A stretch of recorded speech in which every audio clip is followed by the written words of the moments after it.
बिस्मिल्लाहिर्रहमानिर्रहीम। अस्सलाम वालेकुम। कैसे हैं आप सब? मैं हूँ लाइबा वसीम और आप देख रहे हैं हबी जबी फूड सीक्रेट्स। अल्लाह पाक आपके रिस्क में बरकत दे, खुश रखे, आबाद रखे, हंसता मुस्कुराता रखे और अपने हिफ्ज़ अमान में रखे। मैं आज लाई हूँ आप लोगों के लिए बहुत ही मज़ेदार और झटपट से तैयार हो जाने वाली हड्डी गुड्डी की रेसिपी, और आप इस रेसिपी को पाए में भी इस्तेमाल कर सकते हैं। तो चले अब हम चलते हैं रेसिपी की तरफ। बिस्मिल्लाहिर्रहमानिर्रहीम। यहाँ मैंने हड्डी गुड्डियाँ ली हैं जिसे मैंने अच्छी तरीके से वॉश कर लिया था। ये तकरीबन 1 kg हैं हड्डी गुड्डियाँ। इसके अंदर जो है नरोठे भी डले हुए हैं। आप लोग जो है हड्डी गुड्डी को अच्छी तरीके से साफ़ कर लिएगा। इसके बाद इसके अंदर मैंने 1 पाव के करीब तकरीबन प्याज जो थी बारीक ग्राइंड करके वो ऐड कर दिया इसके अंदर। और फिर हम इसके अंदर कुछ खड़े मसाले जो हैं वो ऐड करेंगे। खड़े मसालों में मैंने ले लिया है 1/2 टीस्पून काली मिर्च, 1/2 टीस्पून ज़ीरा, 2 दालचीनी की स्टिक, 2 बड़ी इलायची, 2 तेज़पात के पत्ते और 5 से 6 मैंने लौंगे ले लिए हैं।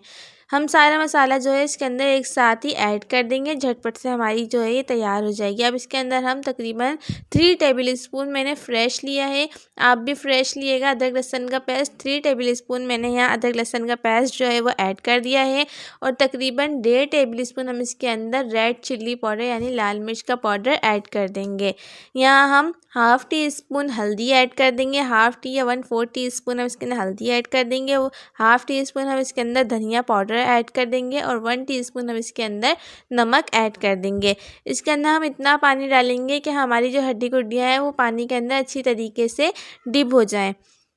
हस्ब ज़रूरत पानी हमने इसके अंदर ऐड कर दिया है। अब इसके में चम्मच से अच्छी तरीके से हम इसके अंदर सारा मसाला जो है वो मिक्स कर देंगे। इसके अंदर हम तकरीबन 1/2 कप के बराबर हम इसके अंदर ऑयल ऐड कर देंगे और कुकर लगा देंगे। यहाँ मैं 25 मिनट बाद कुकर का जो है ढक्कन वो खोल रही हूँ इसके अंदर पानी ऐड करने के लिए। 1 गिलास भरकर मैं इसके अंदर पानी ऐड करके दोबारा 25 मिनट का कुकर लगा दूँगी। माशाल्लाह से यहाँ हमारी हड्डी गुड्डी देखें कितनी अच्छे से गलकर तैयार हो चुकी है। हमारी हड्डी गुड्डी यहाँ 50 मिनट में रेडी हो चुकी है। अब मैं इसके अंदर 1/2 टीस्पून मैंने इसके अंदर गरम मसाला डाल दिया है पिसा हुआ, और 5 से 6 हम इसके अंदर जो है हरी मिर्चें डाल देंगे मोटी वाली। मैंने हरा धनिया लिया था, उसे बारीक बारीक चॉप कर लिया था। इसको हम हरे धनिया को ऊपर गार्निश कर देंगे और इसे तकरीबन 5 से 7 मिनट के लिए हम इसको दम दे देंगे। माशाल्लाह माशाल्लाह बहुत ही ज़्यादा मज़ेदार और झटपट से तैयार होने वाला, बहुत ही उम्दा खुशबू और जायके के साथ हमारा हड्डी गुड्डी का सालन जो है वो बनकर तैयार हो चुका है। बहुत ही कम वक्त में और बहुत ही कम इंग्रेडिएंट के साथ। आप लोग इस रेसिपी को लाजमी ट्राई करिएगा और अपने घर वालों को बनाकर लाजमी खिलाइएगा। अब हम मिलते हैं इंशाअल्लाह नेक्स्ट वीडियो में। जब तक के लिए अल्लाह हाफिज़।